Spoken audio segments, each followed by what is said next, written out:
Season 5 of the podcast is here. Thanks so much to our title sponsor, Visit Bloomington. We would not be here without them. Check them out, visitbloomington.com.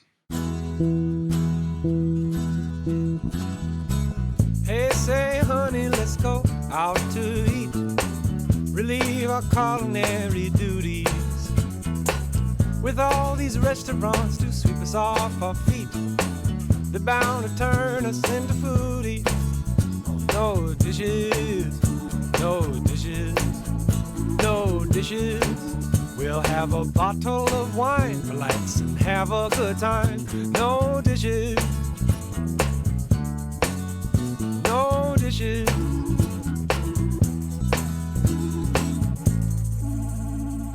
All right, we're live. We're loose. We're here with Ed Schwartzman. Long time coming. Thanks for being here, buddy. I'm honored to be here. This is indeed a long time coming, and I'm thrilled to be here. And Garrett, the man behind the camera there, I'm honored to be with you guys. This is a big thrill for me. It really is. Yeah. Well, Thank I mean, you. of all, you think we cover Bloomington restaurants. You think Bloomington restaurants? You think BuffaLouie's? You think Gable's Bagels? Thank you. I'm going to start off hard-hitting questions right off the bat. Okay. Rest of your life, you can only have wings or bagels. What are you doing? Only because I'm getting older. If I'm, and nobody's going to listen to this, right? So No. We have no listeners. Wings are healthier than bagels because it's more carbs. So I'd have to go with the wings. Okay. If it's just wings versus bagels, but in terms of just one meal, if I could have an everything bagel with chive cream cheese lox and the works, capers, onions, tomatoes, and cucumbers, oh man, that's the that's ticket. heaven. Well, that's my childhood. I mean, that's how I grew up. So it means a lot to me. But wings do too. So, but if I had to pick one meal, I'll go with the bagel. If I can only eat one food for the rest of my life, I'll go wings. Okay. Well played. You covered both bases. Yes. Well, it's true. I mean, how many? You can't eat if you only eat carbs the rest of your life. You're in trouble.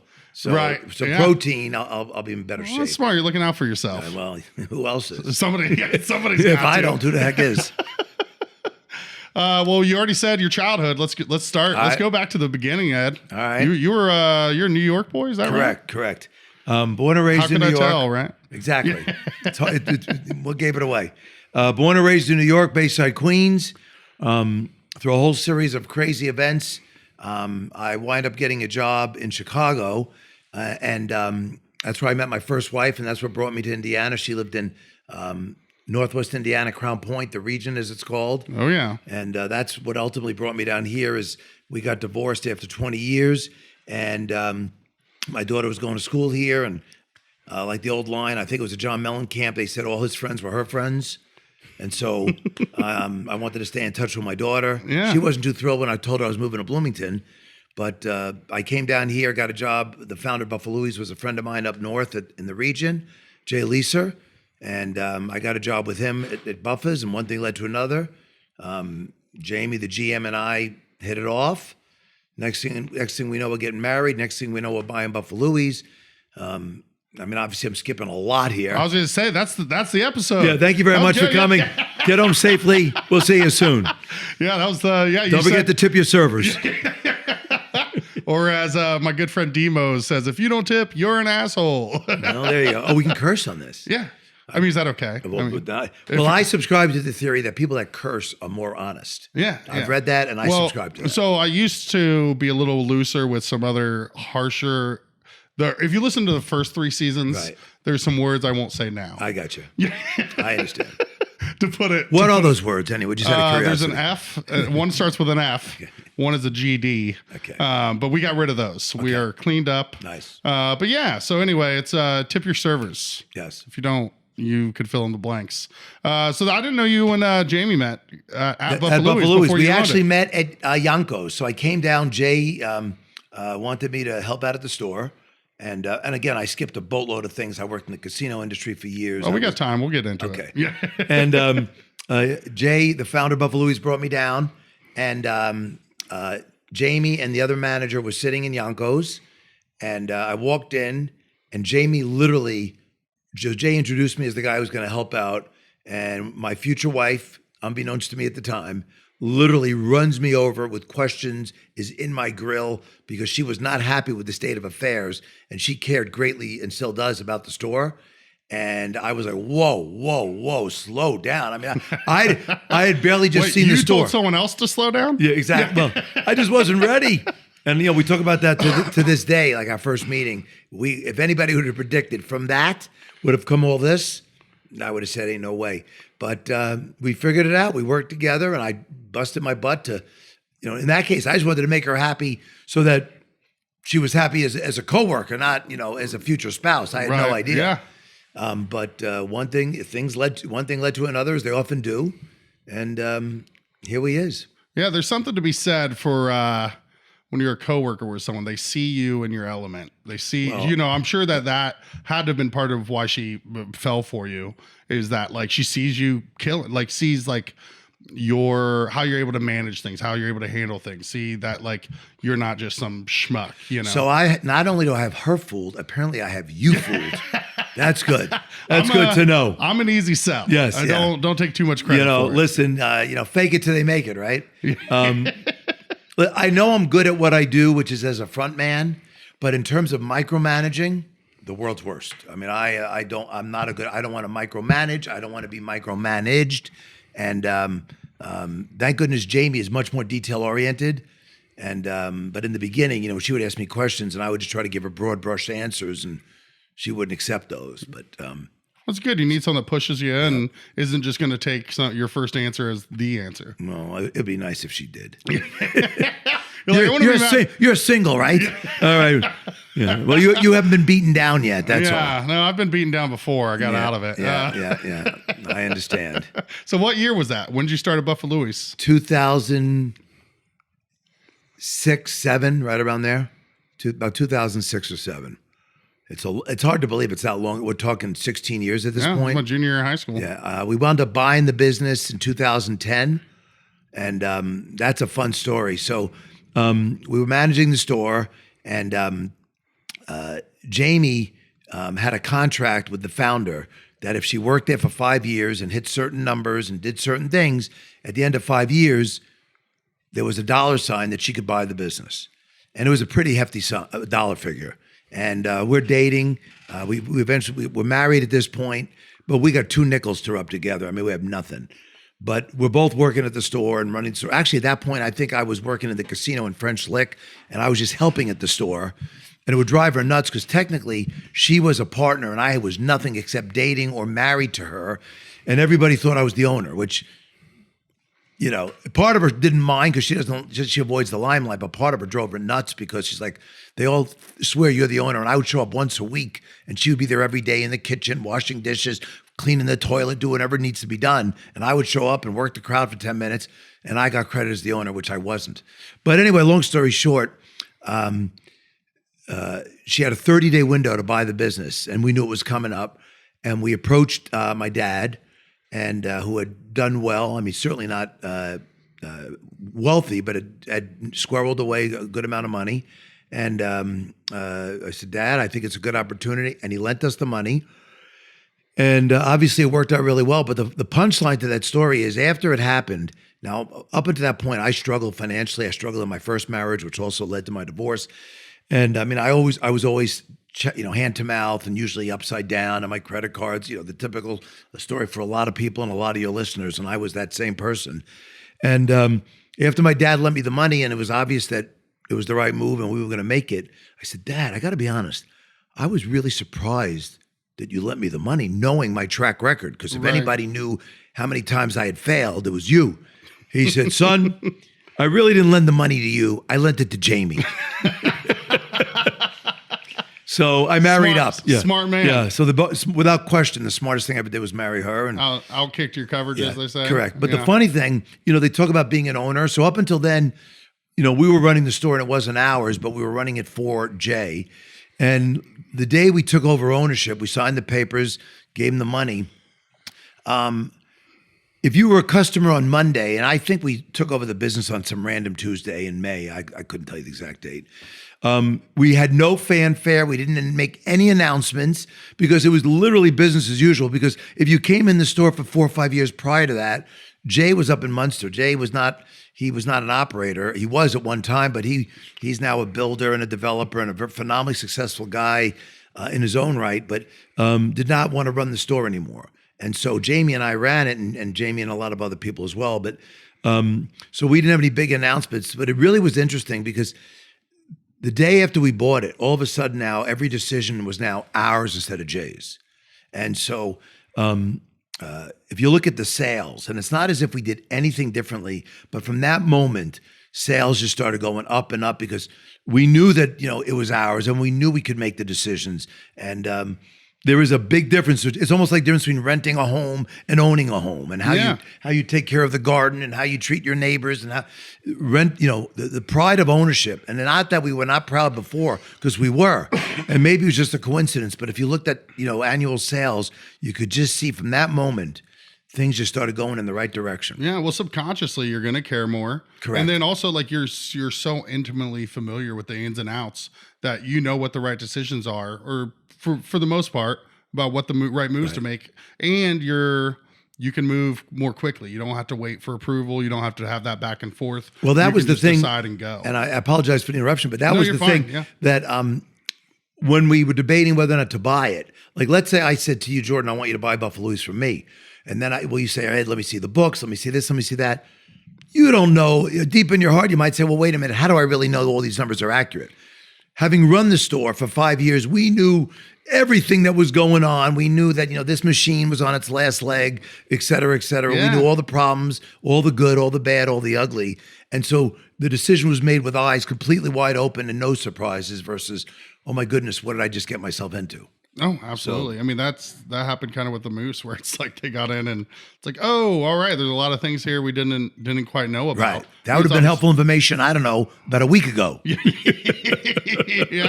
But yeah, there's no way, no matter how much due diligence you do, to know that without being the person that's and we there were all the hands-on time. for like 4 years prior to. So that's truly what made the decision easy. And we haven't looked back. It was the greatest decision. I mean, I couldn't have. I tell people all the time, there's an ESPN piece on Bill Walton. It's a four-part piece. And he says continuously in that piece that he is the luckiest man on the face of the earth. He might think so. I guess everyone's entitled to their opinion. I sincerely believe you're looking at the luckiest man on the face of the earth. My last 15 years, the run I've had with Jamie and BuffaLouie's, now Gable's Bagels, have gotten married again. I don't know if you know, but I lost my son at 19 to suicide at the end of my first marriage, and to now have 2 new kids, to live in this phenomenal community.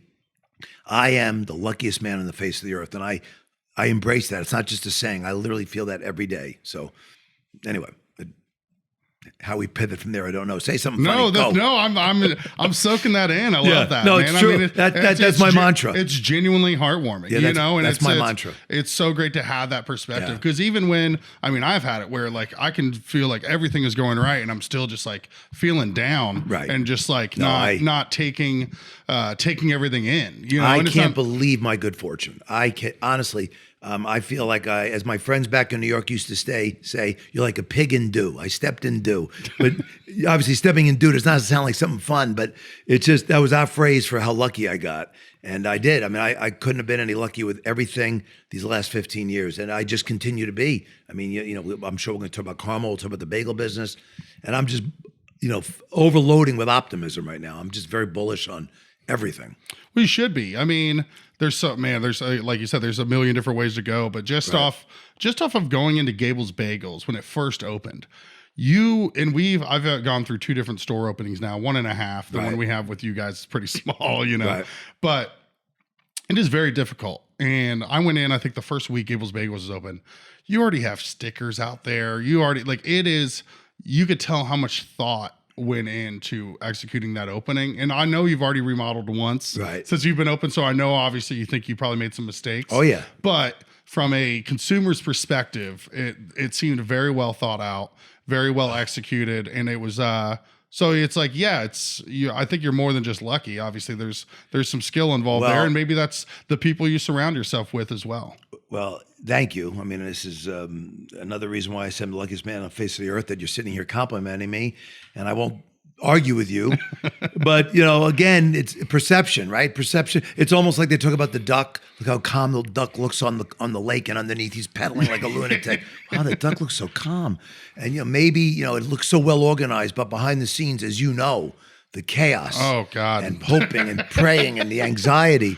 It doesn't come, it doesn't come easy, but I want to share the story about the bagel shop because I don't know if your viewers will listen or enjoy it, but I want to share how that came about because I think it's an interesting story. Yeah, by all means. All right, so I've been dreaming about a bagel shop. Actually, I'll start over. As the owner of BuffaLouie's, I get a lot of weird emails all the time. I mean, worldwide email. You know, the emails are weird in general because they could be scam or spam. But I get this email. It's not weird. The guy says to me, "Do you ship your sauce?"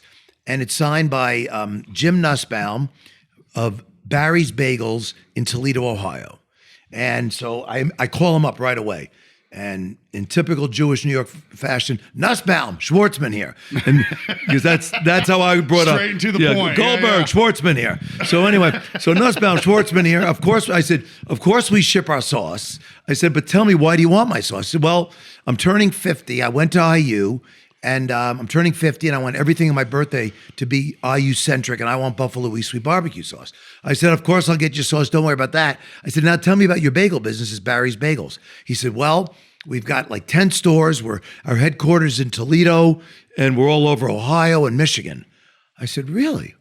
I said, I'd love to open up a bagel shop. I worked in 2 bagel shops as a kid. I mean, bagels is a part of my culture. It's part of my upbringing. Every special event, there was bagels. If it was really special, there was lox. I mean, it's part of who I am. If you grew up, I don't know, in Tulsa, Oklahoma, or Bloomington, Indiana, probably not so much. But it is, woven into the fabric of my life.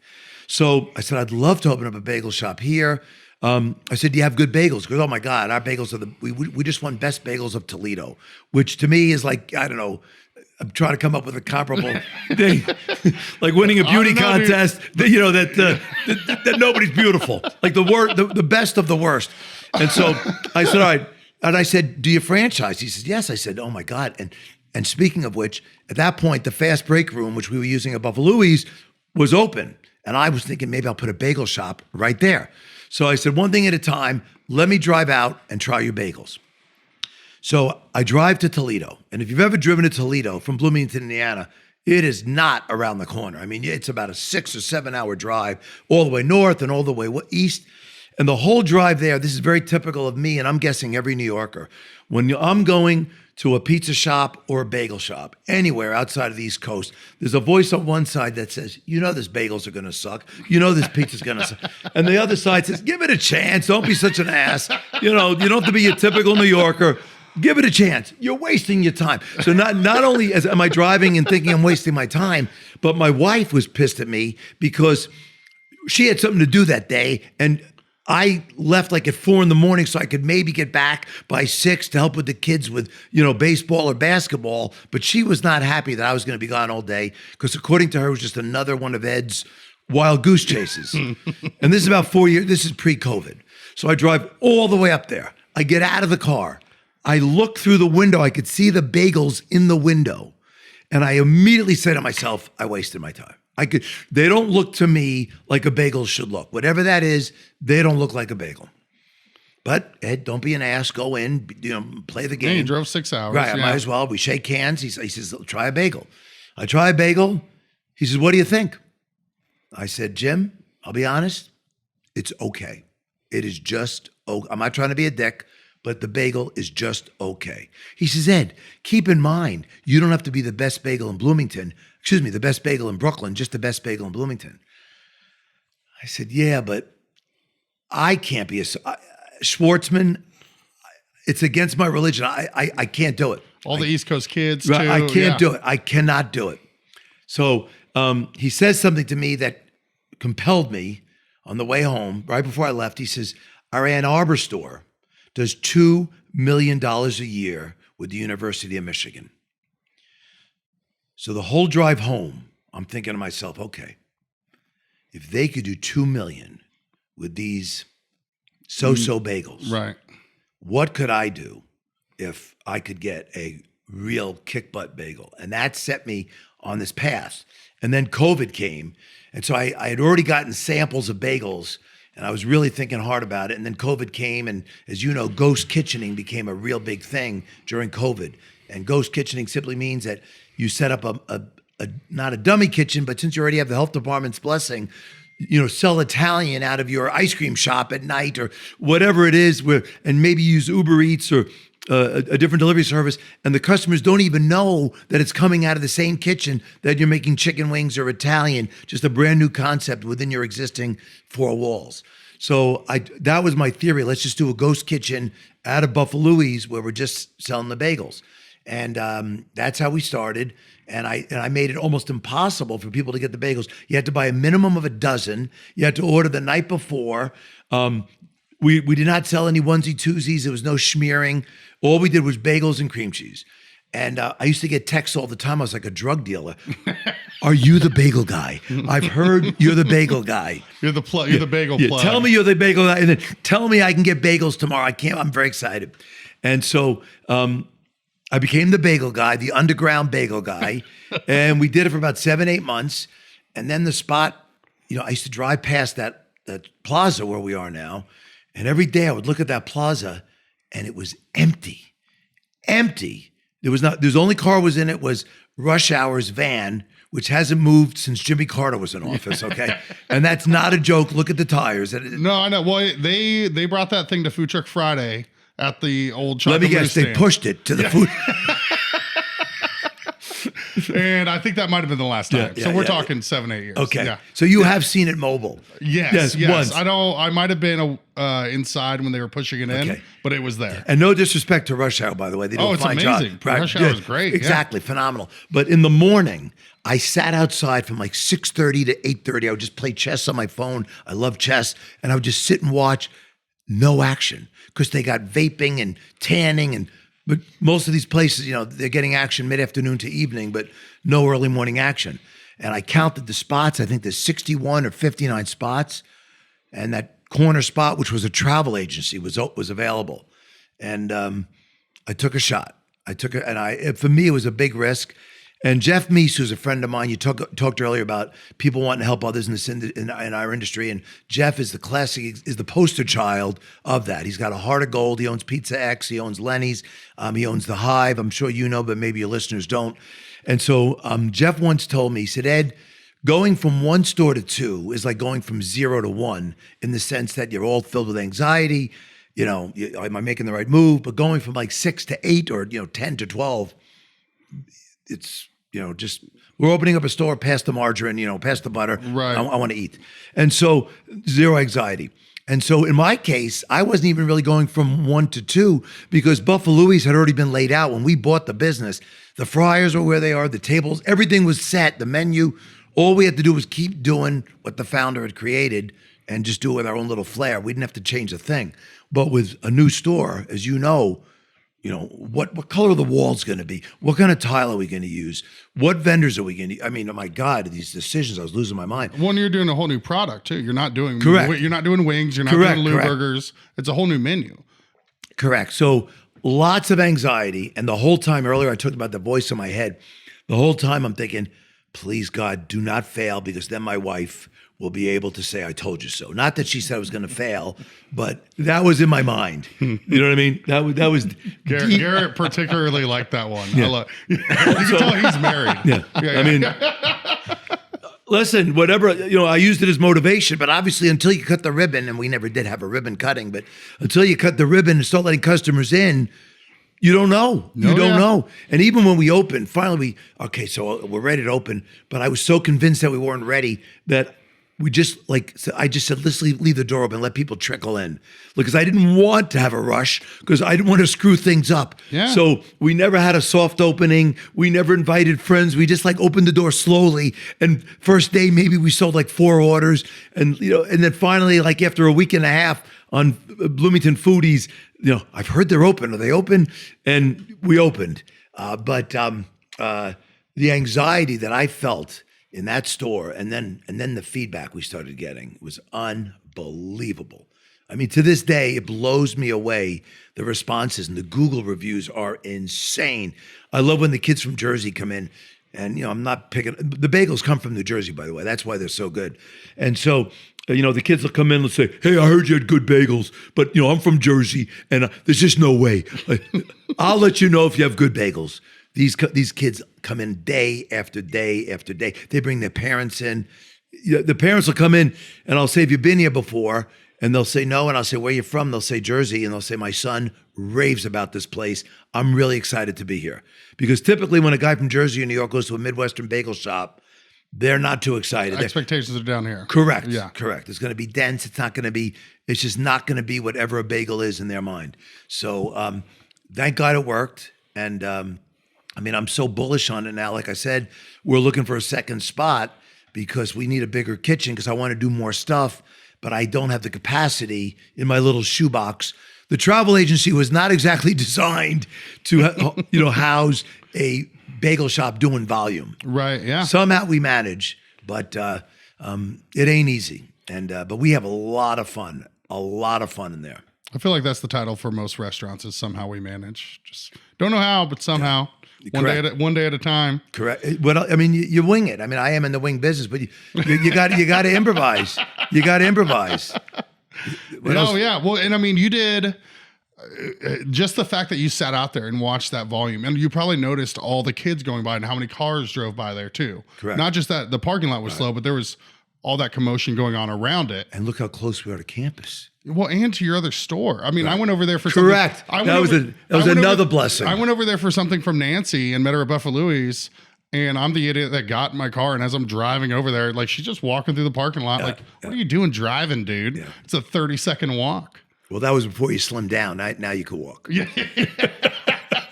That used to be a 5-minute walk for me with two breaks to take a breath. It's uphill both ways.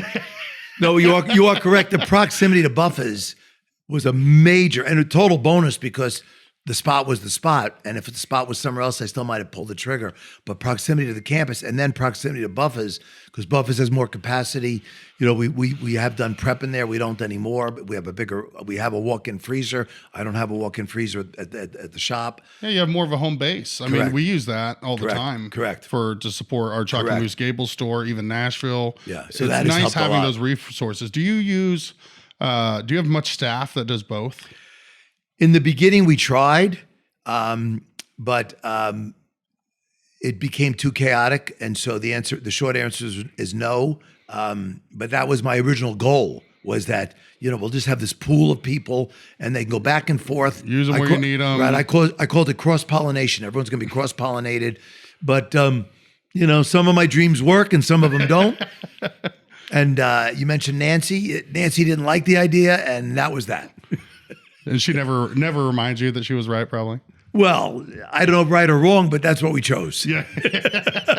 We'll leave it at that. Well, and it's good. I think it still was a good idea. Yeah, no, it's great in theory and great because we have some staff that goes multiple locations, but again, most of our menu is the same. Right. With you have people now that they can really specialize and hone in on what Gable's Bagels does and what BuffaLouie's does and keep those But separate. as you know, there's always a day when, oh crap, we're short-staffed, I need somebody. Oh, yeah. And if you have a bigger pool to send out a flare. Oh, it's huge, yeah. But I don't have that. We do that all the time. Yeah. I have to have someone from Walnut. I have to bribe them to go to the Nashville store. We do that. But like, hey, what do I need to do to make it worth your while to drive out there? And that's a big schlep, as my people would say, to get to Nashville. Yeah. It's a lot of schlepping. I don't mind it though. It's pretty once in a while. Yeah, some people are like, "Oh, that's great. I get paid for windshield time." Right. And I don't have to scoop or blend stuff. Like, absolutely. Right. Other people are like, "That's the most dangerous road in Indiana."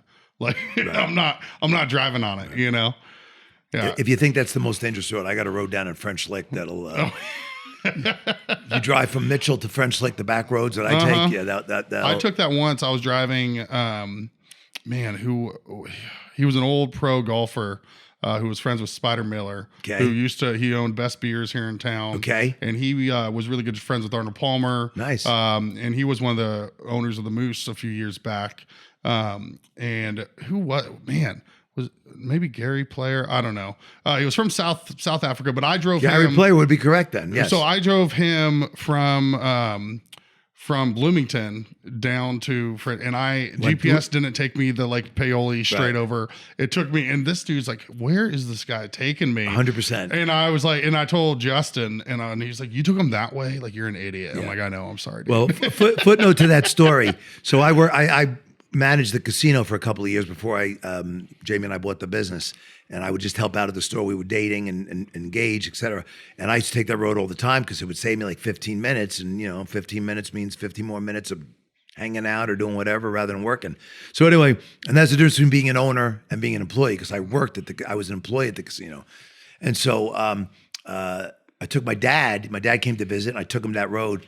He said, son, he says, promise me you will never take this road again.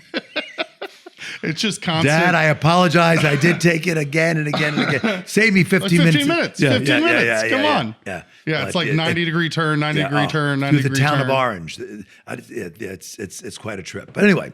What did you do at French Lick? I managed, I worked in the casino business up in Chicagoland, as they call it. Hammond. Correct. That horseshoe. Gary, was it a horseshoe then? I worked at Horseshoe. I worked at Harrah's. I worked at Trump. There was a couple of casinos up there. And I was basically a floor manager. I'd walk around doing the same thing I do now, except there was a lot of cigarette smoke in my face. And, but basically just walking around chatting with people. Yeah. How you doing? Stirring the pot. I learned to always carry like an envelope in my hands, because if you had an envelope and you're walking, people think you're going somewhere. Like, don't bother that guy. He's busy. Hey, that guy, he's important. Yes, he's got things going on. You walk fast and you carry an envelope, because if you have a badge and you're on the casino floor, you get the, excuse me. But if you have an envelope and you're walking fast, he's got somewhere to go. I'll ask someone else where the restrooms are. Yes, exactly. So, I was a casino manager, and I enjoyed doing it. I met a lot of great people, but that's what I did. I managed the casino, and that's all I do now. I walk around, I chat with people. And I love meeting people. I love talking to people.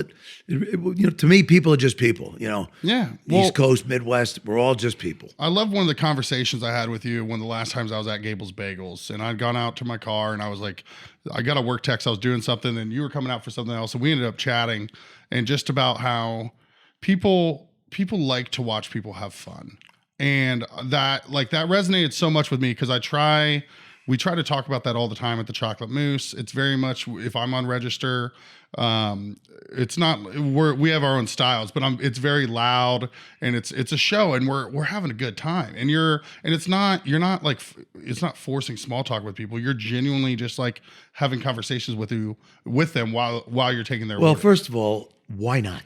Yeah. Why not have fun? Well, and just you're getting paid. You have to be there anyway. That quote came to me. It's so funny you brought that up. I'll never forget. So I used to do a lot of you'll find this shocking, but they gave me the microphone at the casino, and I would MC when we would introduce like Tony Orlando and Dawn, or the B-listers of, like, they were A-listers at one time, and now they did the circuit, the Temptations and all these great groups. And I was always the guy on the stage, and I would introduce people, introduce the acts, and I would also MC all the events on the casino floor.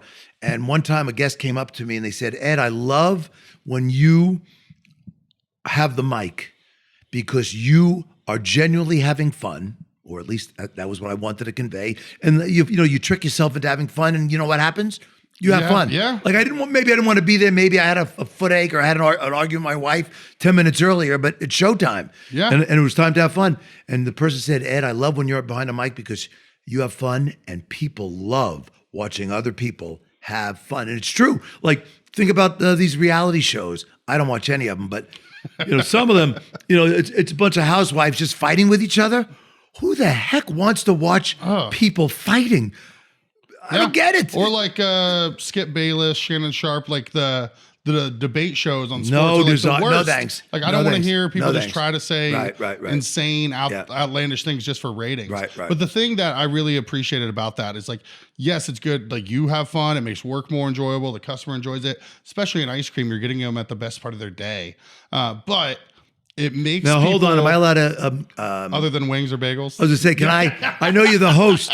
Can I counter that? So I think the best part of the day is the morning, and giving them a bagel, and then arguably later giving them some chicken wings as well. But the good morning, the good morning part. We get the best because part. We're about to start. You the get day. the best morning. Right. You get the best lunch, dinner. We get the best evening. There you go. There you go. Eric, look at it. Fair enough. There's room for all of us. And just to finish the point about fun, which I preach to the staff, I truly believe.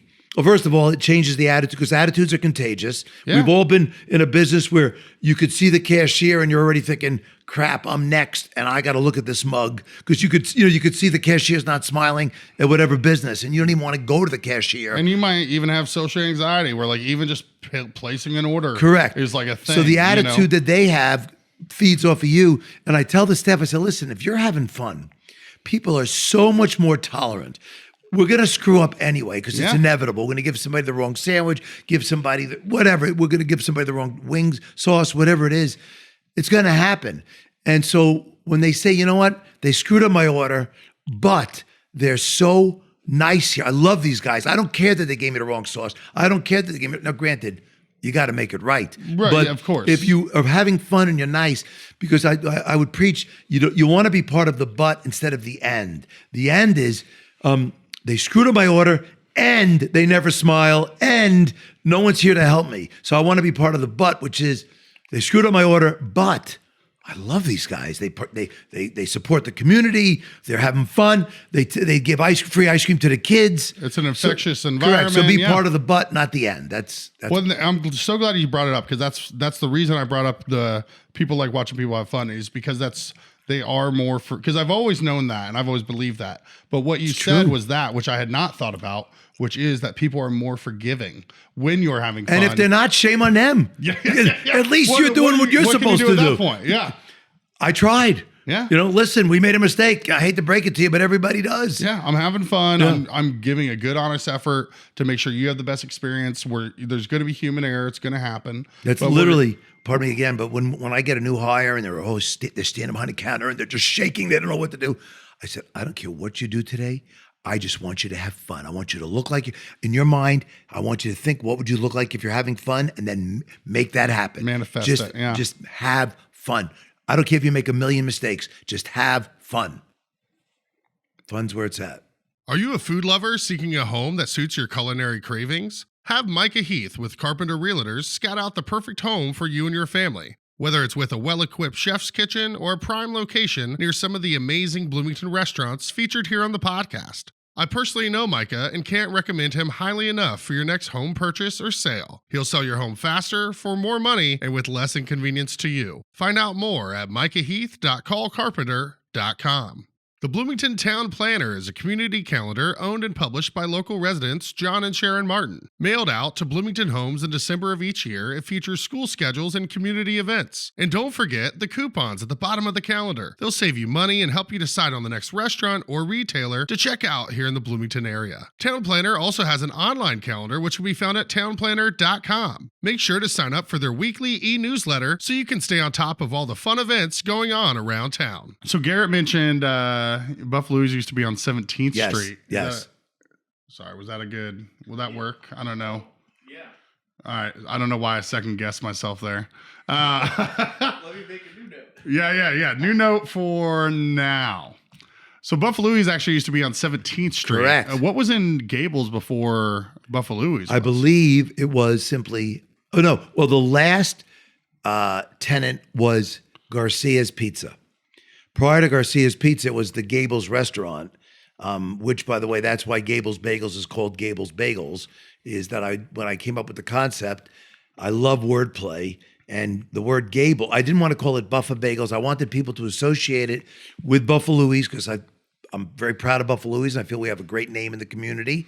And so I wanted people to associate with us, but I wanted it to be more subtle. And the word Gable scrambled is bagels, which I love. Yeah. I love wordplay. When it's BuffaLouie's at the Gables. Correct. So it's Gables, still there. Correct. And Gables refers to the roof line. It's a gabled roof line. That's what the term comes from. And the total irony is, if you look at Gable's Bagels, there is a faux gable, completely random on top of our space. Like my plaza, each store has a little faux gable. So it literally is Gable's Bagels. It was meant to be. Correct. Meant to be. But so we were on 17th and inside the Gables building, I think the last tenant prior to us was Garcia's Pizza. And I believe they went out of business not because they were not doing well, but because either there was a divorce or a death. And very typical when there's two partners and there's one surviving partner, or the spouse of the partner who died, she says, "Fine, just get the business worth $1 million. Give me $500,000, and I'll go away." Well, I don't have $500,000. I have the business. Well, I don't care. Sell the business. I want my half. Right. And I believe that's what happened. Don't quote me on that. But it was also the Gable's restaurant for many years, run by the Pulitzins. I don't know if you know the name. They were a Greek family here in town years ago. Well, now where on 17th was BuffaLouie's? I know I should know this. The liquor store, which I think is no longer there as well. There's a dry cleaner there. Okay. It's Yeah. right across the street from Jackson Heights. And the only reason I know Jackson Heights is because I grew up in Bayside Queens, and the town right next to me was Jackson Heights. Right. And I always thought it was very funny that there was Jackson Heights across from BuffaLouie's on 7th. Almost, and maybe like 200 yards. You keep going a little bit further towards Tri-North, and the bowling alley is there, and the roller skating rink. So right over there. Yeah, no, I know the exact strip mall you're talking about. And back in the day, this predates me, but back in the day, 17th Street was the main artery in and out of town. There was no 46 bypass. Oh, wow. So when they picked that spot, that was on football days, everybody came in that way, exited, and it was a major thoroughfare. What year was that open on 17th? 1987. Ironically enough, September 7th, 1987, which, by the way, is my birthday. So I'm a 17 and a half, 4'5". I have a 34-inch waist in case you just want to get me something. Yeah. My birthday's... We get all of our guests tailored suits. There you go. Yeah, my birthday's coming up. So, but it was just an irony that BuffaLouie's was founded on my birthday in 1987, and that Jay's father, whose also name was Ed, ran the store all these years. So, and what's funny, a lot of times, particularly in the beginning when we first took over, people would come in, and Ed passed. I never met Ed, Jay's dad. He passed away maybe 2 years before I got involved. And his death actually created the vacuum, which allowed me to come in. And Jay said, "I need help," because he tried to run it. His dad passed away. His mom didn't want to stay down here. And now he had managers, but no ownership. And as you know, with just managers versus an owner, it's tough.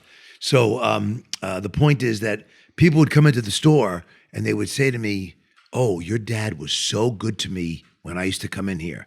And it wasn't. They're thinking you're Ed Jr. Correct. Yeah. Correct. And depending on, sometimes I would tell, if it was appropriate, I would let them know, "That's very nice of you to say, but it wasn't my dad, but I hope to continue the tradition." But if we were busy and I was running, "Thank you so much. Yeah. Next in line, please." He was a great man. Yes.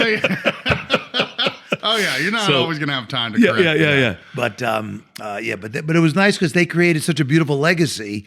Really, all we needed to do was keep doing it with the cherry on top, and I mean the stage was set. It really was. That's why we took advantage of the opportunity. So when was the move to the Gables building?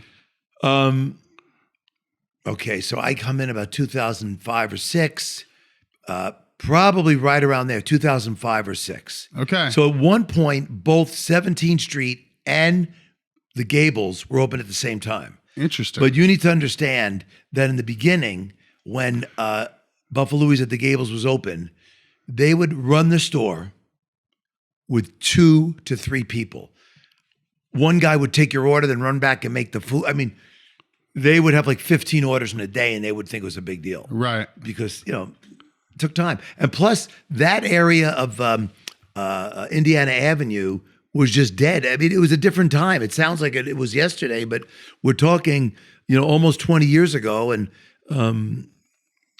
it just didn't have the same vibe. There was no Chipotle or Qdoba. Yeah, there was no, chocolate mousse. There was nothing. And so I remember when I first started, there was no parking lot behind us. There was a field with like this little, it almost seemed like a goat barn. I mean, it was pretty barren. And this is 2006, 2007? Yeah. It's not that long ago. Yeah, that's crazy that it's developed that much in such a short amount of time. Yeah. So anyway. I'm trying to think, because I started coming down to Bloomington in like 2006, to visit friends down here. So I'm trying to think if I ever, because my 2 places when I first started coming down here were BuffaLouie's and Upland. Those were the 2 places that when I was in town, I had to go hit. I love the burger over there and that sweet, sweet barbecue. I can't believe I've waited this long to bring it up. Nice. I want every ingredient. I want every proportion. I need the info. Well, what's funny about so I've often thought that is like my golden ticket that we should just sell that nationwide. And I've made efforts, but and I shouldn't accept defeat because I didn't accept defeat with the bagel shop. I agree with you. I think that sweet barbecue.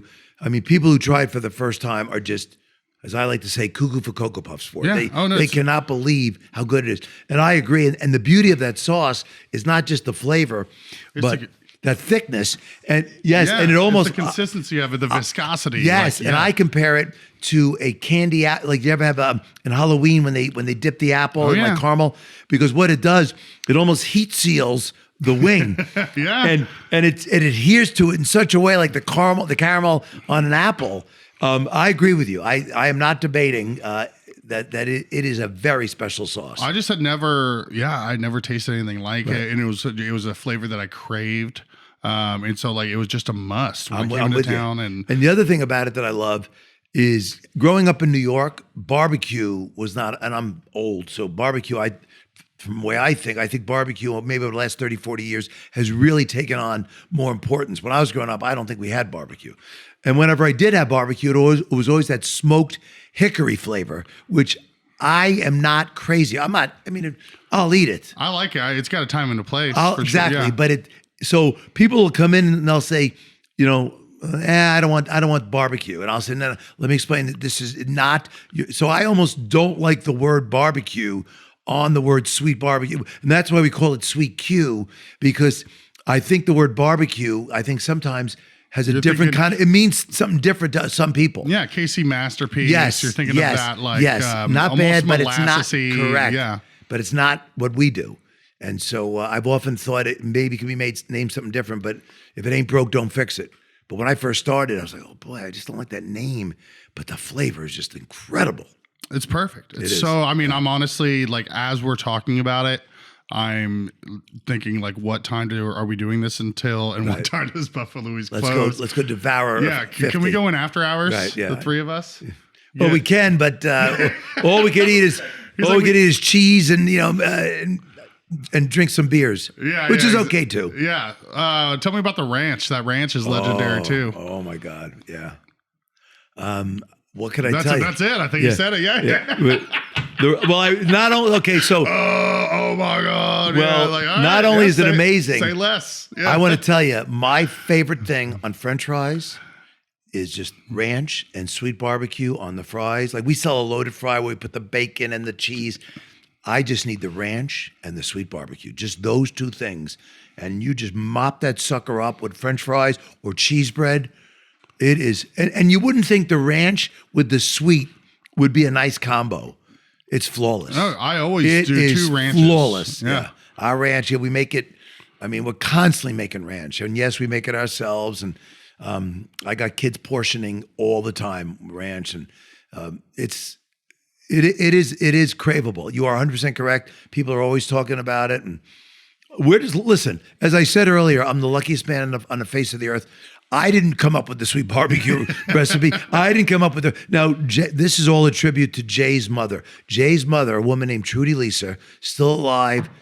Picture not Grace Kelly, although Katharine Hepburn. Just a very classy, like 1950s actress. Just stunning, classy, carries herself in such a way, and but phenomenal in the kitchen. And can whip stuff up like nobody's business. All the recipes are Trudy's. She's from where? Buffalo, New York, which is where chicken wings first were created. And Anchor Bar, right? Is that correct? And if you know anything about Buffalo, food is ultra important in Buffalo. And it's not the weather, so it's got to be. Well, exactly, because you're inside all the time, so absolutely, they just eat, and it means a lot. And all the recipes, we didn't change a darn thing. We'd be crazy too. We didn't cut any corners. We'd be crazy to do that too. And so all we had to do was keep doing what they were doing and just promote and promote, which I love to do. I'm sitting here talking. I love to talk. I love meeting people.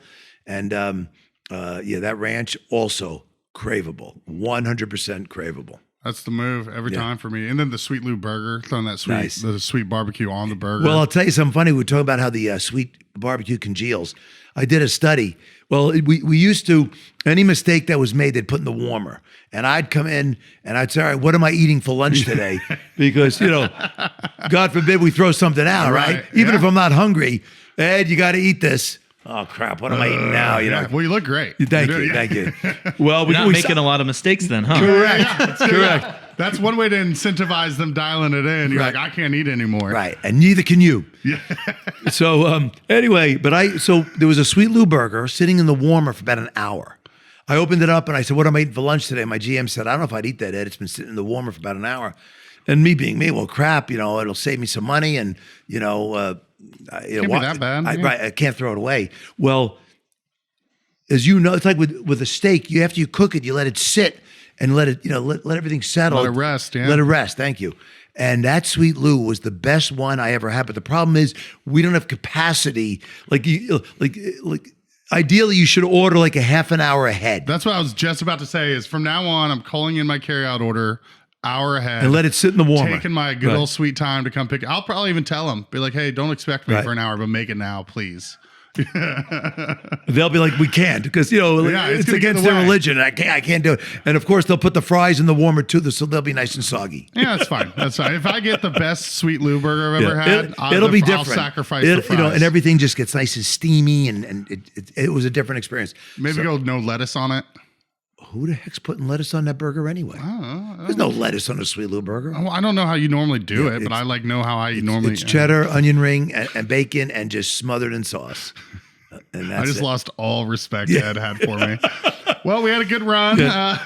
Well, that's like when guys come into the bagel shop and they want to put a slice of lettuce on the bagel. I'm like, I'm not doing that. I won't let you. Did that win some brownie points back? I'm not doing that. Yeah, you're not allowed. I love give James some love here. That whitefish spread is so good. Yeah, Boneyard barbecue. Yes. James, brisket. I did the brisket one. Nice. No, we're very, again, the luckiest man on the planet. So I say I'm opening up a bagel shop. Born and raised in New York, whitefish smoked whitefish salad, always my go-to. And it's obviously not one of these things that if you're in Peoria or Bloomington, when I told Richie, my partner at the bagel shop, I want to do smoked whitefish, he's like, who the hell's going to eat that? Well, people do. I love it. On the every seed. Yeah. And so not only luckiest man in the world, I got a general manager at Buffa's who, and my theory always is, shame on me if you want to start a side hustle. My whole goal is if I can help you grow and develop, and even if you're going to leave me, and I don't want you to leave me, but the last thing I want to do is keep you down or absolutely thwart your success. I'd much rather, at the end of the day, at my funeral or whatever, James says, you know what, that guy really helped me, and try, just like I've had people help me and you've had people help you. And so we helped James get on his feet with the smoking business. And you're right, he smokes our brisket, smokes our pastrami. I'm going to tell you how good our pastrami is. My brother just retired. He ran a kosher deli in New York, which is revered in Great Neck, New York. Kensington Deli is revered in Great Neck, New York, which is a real hotbed of a Jewish community and delicatessens, and his deli stands apart from all others. And my brother is not prone to say very flowery things. He came here, he tried our pastrami, he said, Ed, this pastrami is better than ours. And I'm talking about a deli in Great Neck, a kosher deli in Great Neck, New York. And if you know anything about pastrami, it's an East Coast thing. Oh, absolutely, yeah. It's not really a Midwest kind of food. Yeah. So, I've been messing up then. I haven't done the pastrami yet. You will. You will. Absolutely after that. Yeah. Like, as I like to say when people ask how, if they're at the bagel shop or BuffaLouie's, how is your meatball sub at BuffaLouie's? Everything is on par. If you like the wings and you like the burger, to me, our meatball sub is an unheralded hero on the BuffaLouie's. I'm so glad you brought it up. I almost, I forgot about it and thought whitefish. Right. I was thinking about how I wanted to bring up the meatball because I tried it for the first time within this last year. It's a winner. And I'm like, another one of those things, like, how have I not had this? All the times I've been in. Well, it's hard to get away from the sweet barbecue. Correct. And it's also, like, I've had people say, Ed, I cannot go to your place and not get wings. Well, give me a break. I mean, listen, if you had wings yesterday, then you're not in the mood to have wings today, let's say. Well, come in and get a burger. Come in and get our salads. I'd put my salads up against anybody's. And that meatball sub, again, it's a sleeper. We don't sell a ton of them, but when people order them, I let them know right away. Other than going to Brooklyn, it's going to be the best meatball sub you're going to have within 500 miles. And I stand by that statement. We do a great job on the meatball sub. But my point is, when people ask, I'll say everything's on par. So if you're at the bagel shop, same thing. Well, how's the whitefish? Well, you like the bagels? Your bagels are the best. Well, my whitefish is on par. My smoked salmon, on par. Pastrami, on par. Not a weak link on Correct. the menu. Yeah. It's got to pass I want to pretend that my parents are sitting here because my dad would give me so much grief if he didn't like something. And so, and unfortunately, my dad didn't live long enough to see, my mom did, which was really nice. My mom lived long enough to see us open the store. But to me, it's got to taste like I know it tastes. If it doesn't taste literally, if I don't like it, I'm not serving it. We now sell potato latkes or potato pancakes. Phenomenal. With sour cream or applesauce, just the way I like it. Anyway, it's all on par. I feel like that's just a good rule of thumb. Why not? If you like it, if it's what you like, there's probably other people that are going to like it too. Well, listen, I don't think there's many original thoughts. That concept I stole, although I'm sure he stole from somebody else. A&E used to have a series called A&E Biography, and they did all these. It was a 1-hour show, and they had one on Dave Thomas, the founder of Wendy's. And I remember vividly, I'm watching it. This is years ago, and he goes through one of his drive-thrus. The cashier has no idea. There's a camera on him as he's in the car driving. Cashier has no idea she's giving him the food, and then he pulls over like we all have, and he's eating his food in the parking lot. And he takes a bite of his Wendy's burger, and he looks at the camera and he says, "I've always believed if I could find something I like, I could find somebody else who likes it too." And I literally, when I'm walking around the store at BuffaLouie's, and I see people eating wings, I literally look at them and go, "Oh God, that looks so good." And then I'm at the bagel store. It's like, "Oh my God, that looks so good." I literally am jealous that I could eat 1,000 or I could go back in time. And I just look at it and it's like, I get it. Like, I understand. That's if you're not torturing yourself walking through your dining room, you're doing it wrong. Yes. Well, and I understand. I mean, I get it. I look at it and say, that looks so good. And I know I would want to eat that exact same thing. And so it's the Dave Thomas theory. Yeah. If you like it, you'll find somebody else who likes it too. You know why? And if they don't, oh well. You know why his burgers are so good, right? Hot and juicy? I don't know. Because he doesn't cut corners. But nice. I think they used that for a while. Nice. That's like a slogan. I stole that. That's good. Speaking of not having original thoughts. No. Well, yeah, that's okay. So let's talk expansion. Yes. My hometown of Carmel is being blessed with one in the Arts and Design District on Main Street. Thank you. What's from this? I saw only one picture. Is it going to be a smaller for now? shop? Okay, so let me give you the back. So the short answer is yes. It's going to be small to start, but it's a corner location, and the potential they already have plans to build a second floor, like an upstairs outdoor bar. And that's in phase 2. But I love the backstory as to how it happened. So my wife and I, we have talked many times about opening up a second store. But my wife is very risk adverse, other than marrying me, which was the biggest risk of all time. Really rolled the dice. Yes, 1,000,000%. And so, she's the yin to my yang. I say go, she says no. And, so typically she wins. And, I got lucky with the bagel store. I convinced her that it was worth a shot. But another BuffaLouie's is a much bigger endeavor. And so for years I've wanted to open a second one, and she just wasn't receptive. And listen, we've got an incredible life. Both of us had nothing when we first met. I mean, she was an hourly employee. I was coming through a divorce. I had nothing. And for us to be where we are now, the whole thing, like I said, I'm the luckiest man on the planet, and I'm just overwhelmed with gratitude for that. And so there is a risk. We've all seen people overextend and, get too far out on top of their skis, as they say, and, have a big tumble. So, but we've had other families along the way. Like whenever homecoming weekend, like when Ohio State comes to town this weekend, as I'm walking through the dining room, I'm only going to hear 16 times, "You should open one of these in Columbus, Evansville, Terre Haute, Fort Wayne." I mean, it's all I ever hear.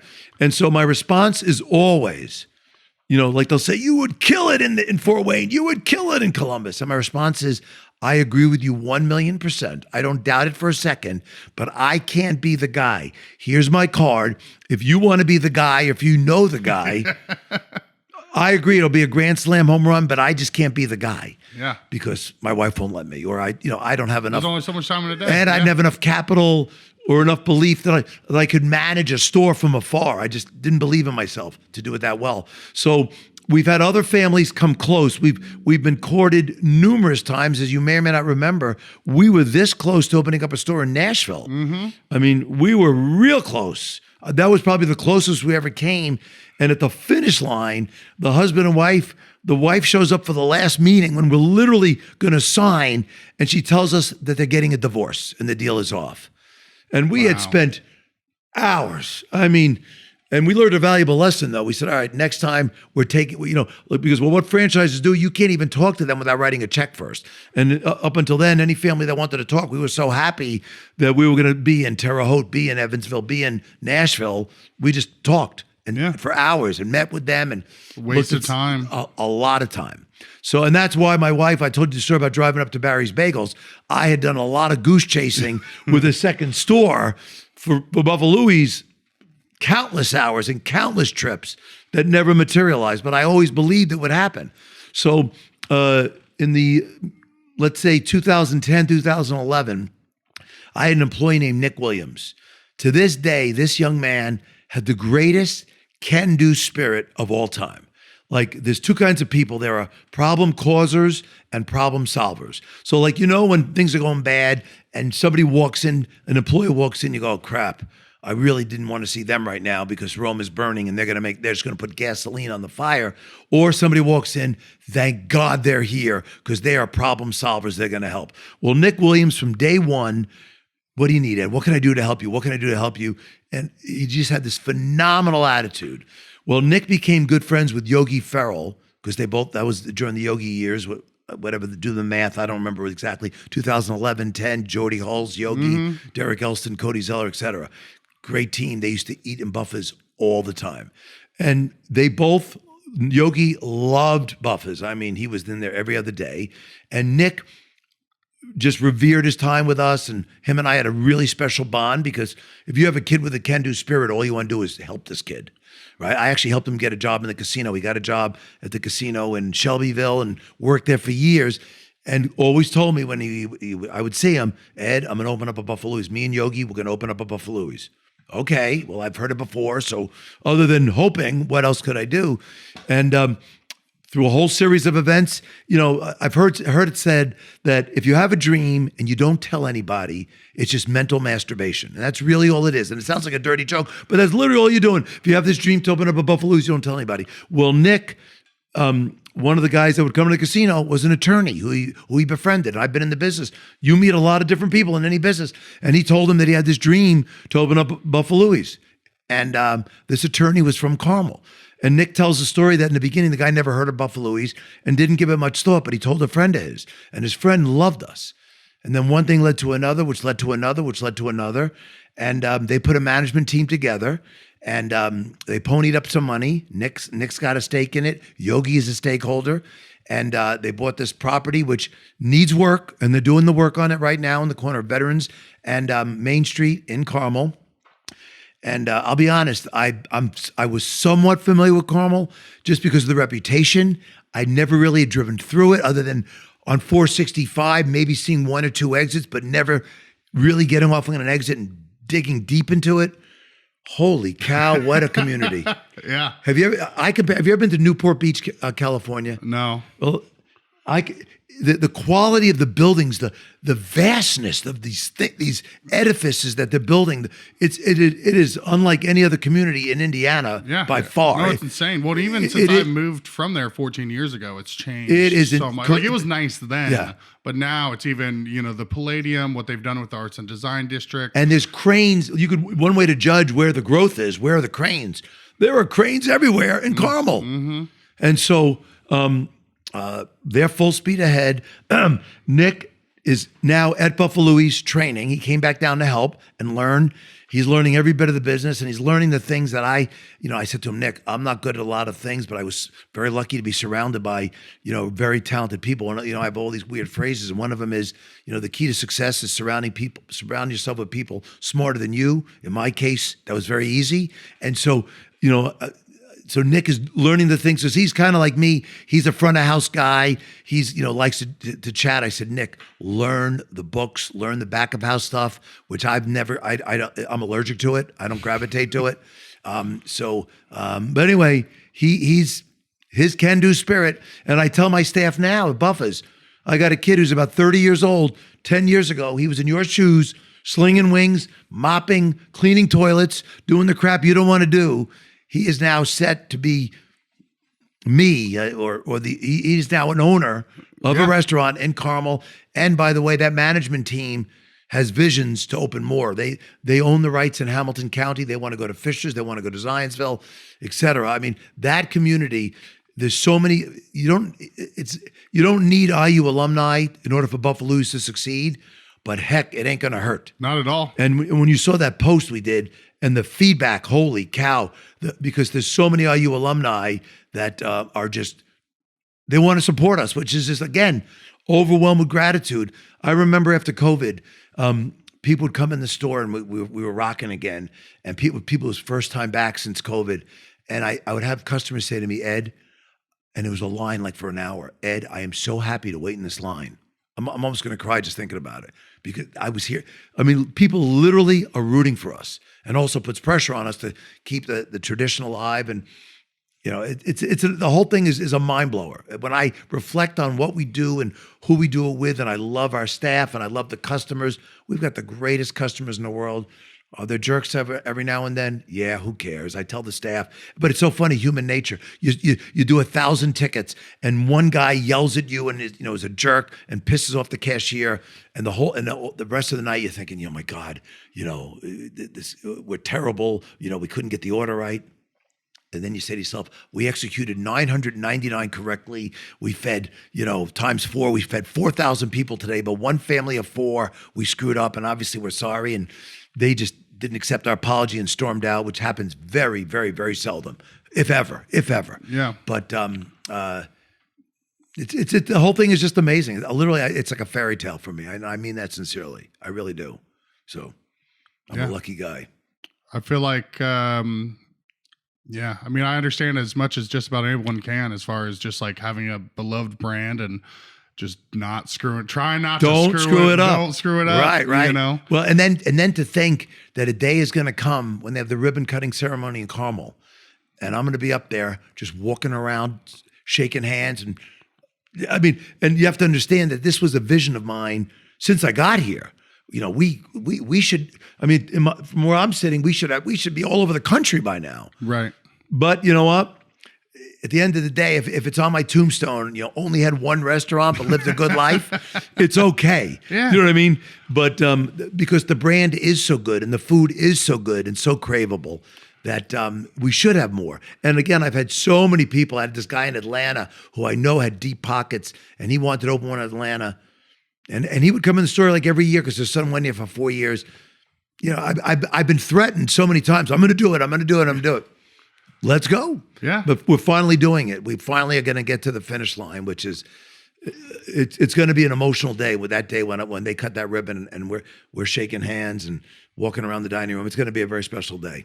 That's exciting. And I'm going to invite you, Jordan. I'm going to invite you, Garrett, to that day. There we go. I'll bring my mom over. And it's going to be and here's the key, as you know. If you've went to the store in Bloomington and you're like you and you crave the sweet barbecue sauce, you're saying, okay, I'm going to go, but it's got to taste the same.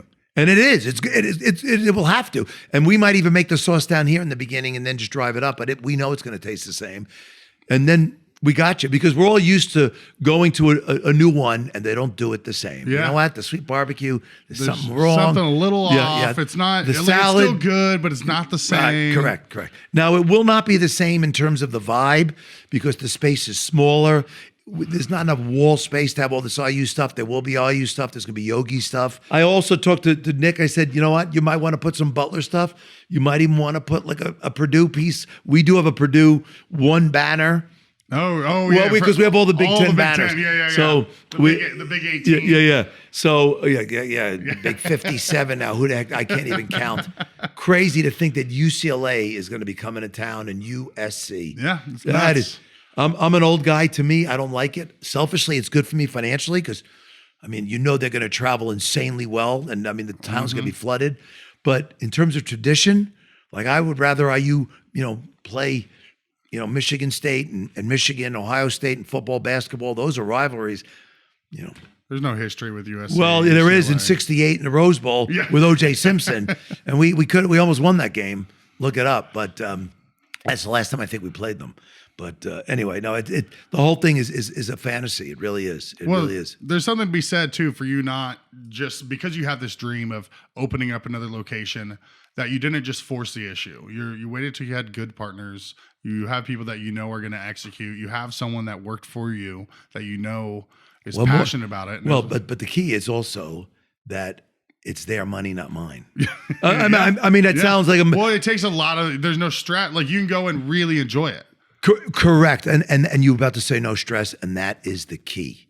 That, right now they're about 6, they want to be open by the end of the year, and I don't know if that's going to happen.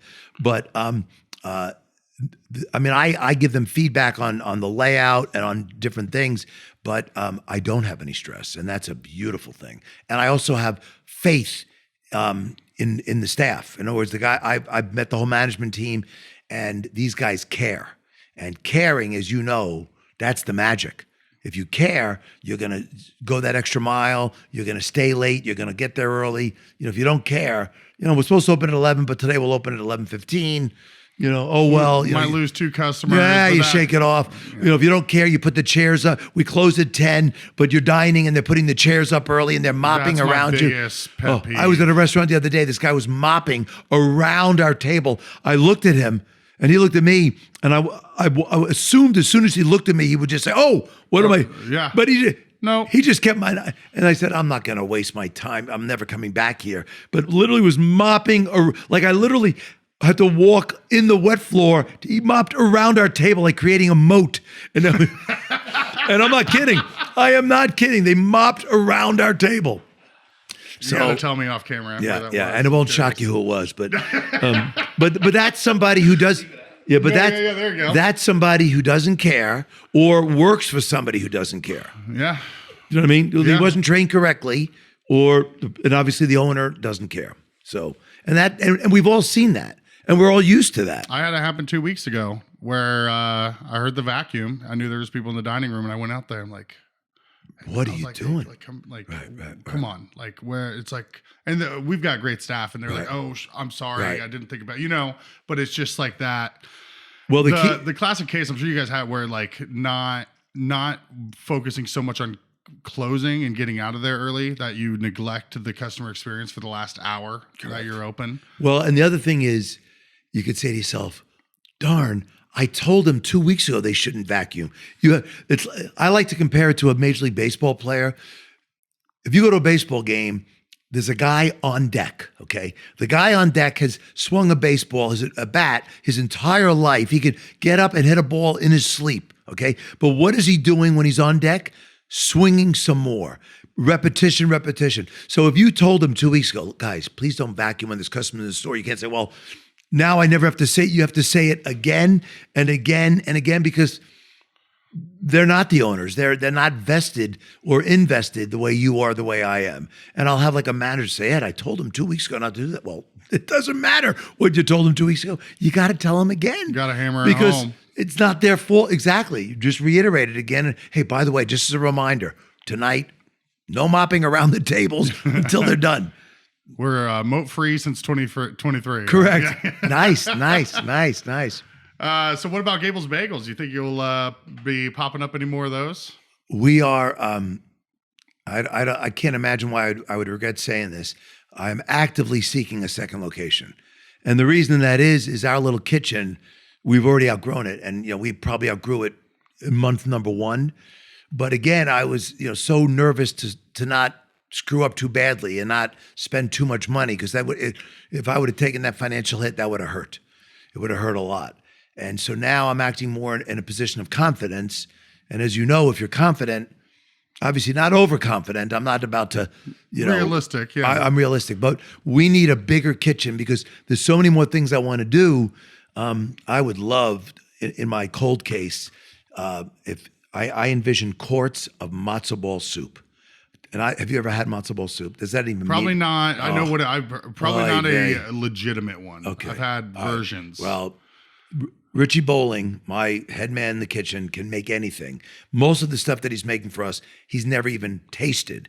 But I'll say to him, I want a matzo ball soup, and he's already made a couple of them for me in samples.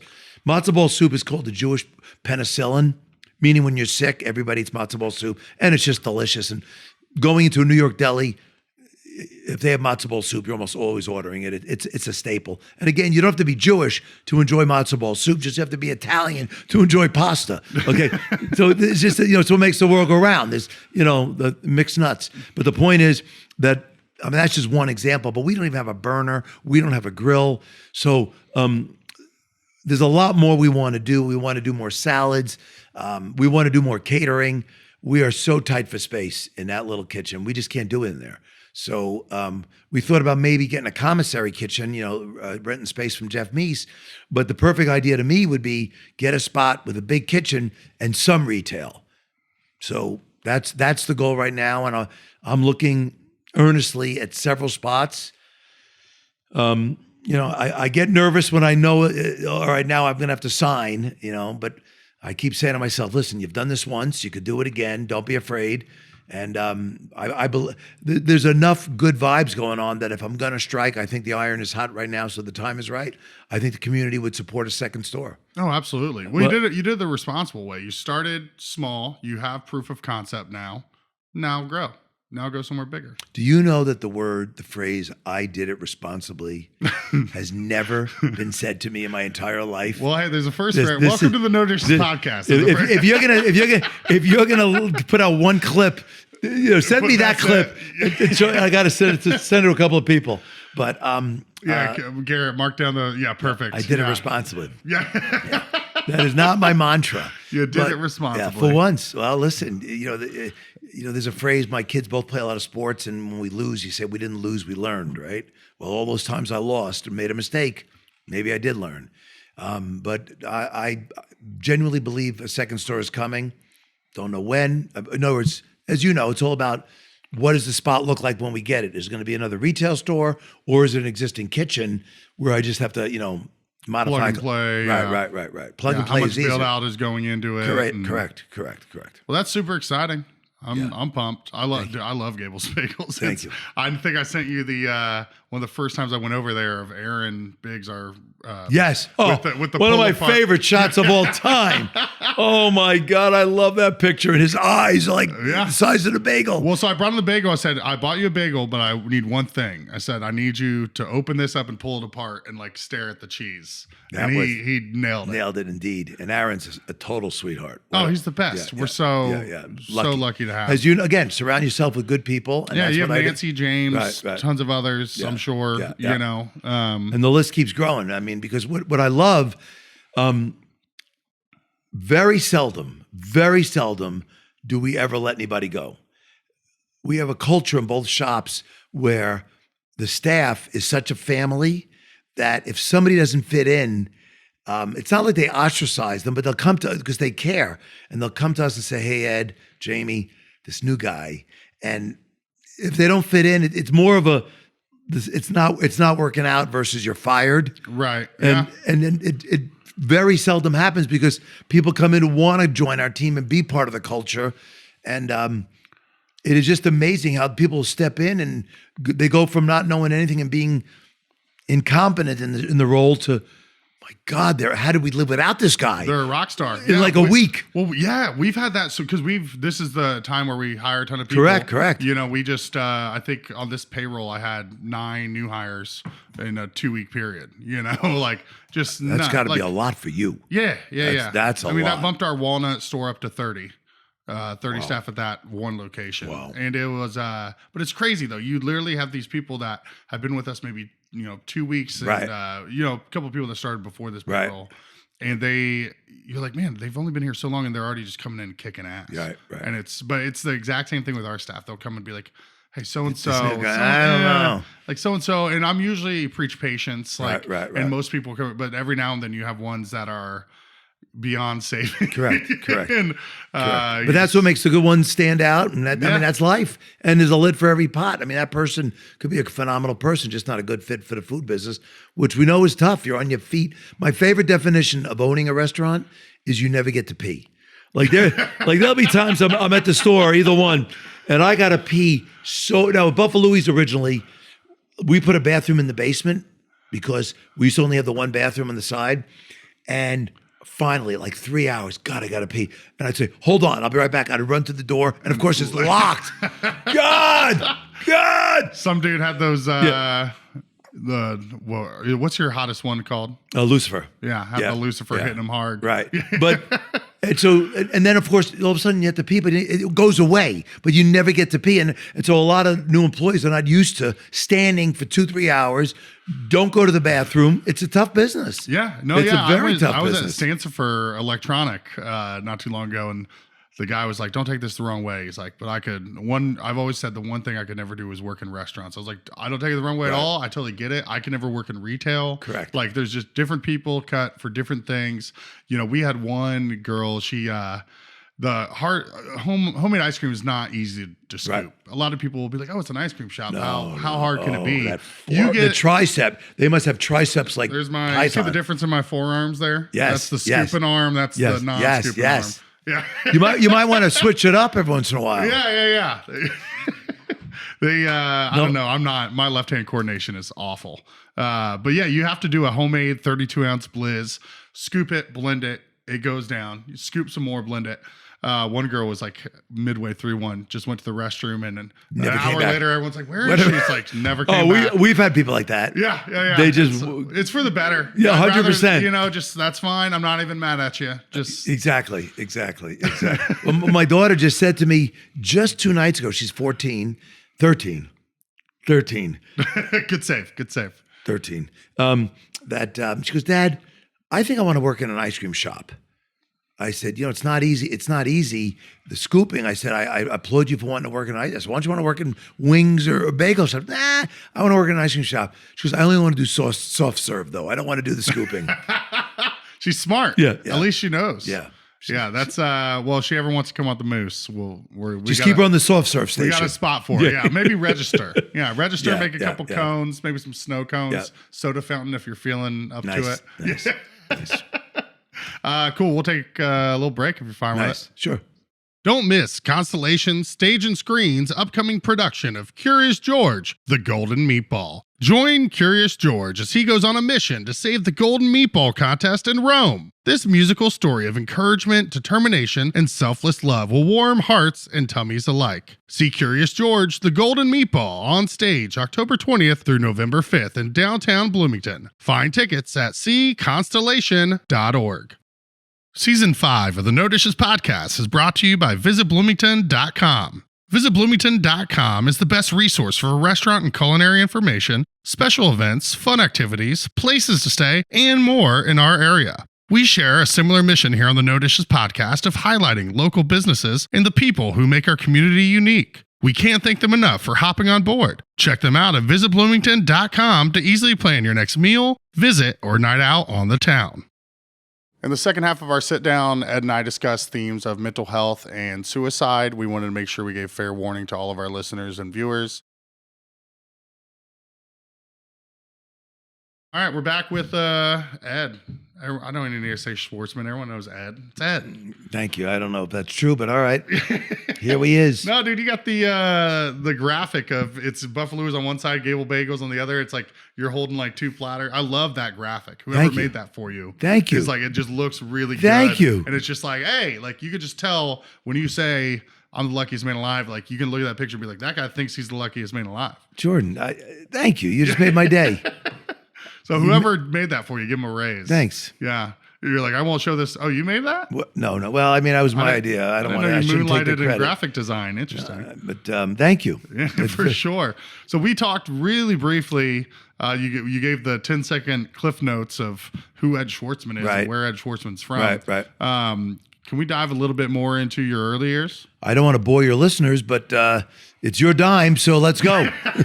Let's go. If they made it this far, I think they're invested. They'll get it, and they get a T-shirt if they go through. They make it through the whole show. BuffaLouie's is supplying them, right? Correct. Yeah, that's very nice. That'd be fun. Actually.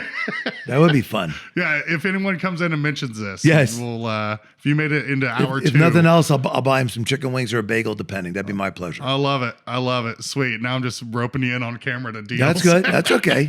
That'd be fun. I would enjoy that. All right. So whenever we release the episode, we'll put out something about. No, if you put it out, we'll say there's an Easter egg. Then people just say I saw it and they didn't see it. We'll say there's an Easter egg. They gotta go find it. Okay, fair enough. So you're from. Let's go back to the Bayside Queens. So New York City, Bayside Queens, which is part of New York City, and born and raised there. Typical upbringing, beautiful family, older brother. Went to college in Philadelphia.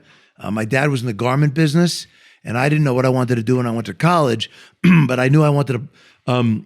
Well, my dream was to play basketball. I thought I was good. I played high school ball, but I was. Were you pretty good in high school? Yeah. For high school, I was good, but not. Were you putting up 14, 15 a game? No. But I was very. I'm 6 feet tall. I was 6 feet tall at age 12. So I dominated like youth leagues. I was a big time star. You were the Shaquille O'Neal on Bayside. Correct, from like ages 12 to 14. But then everybody caught me and they passed me. But I still loved the game. And I had dreams of maybe playing Division II or Division III.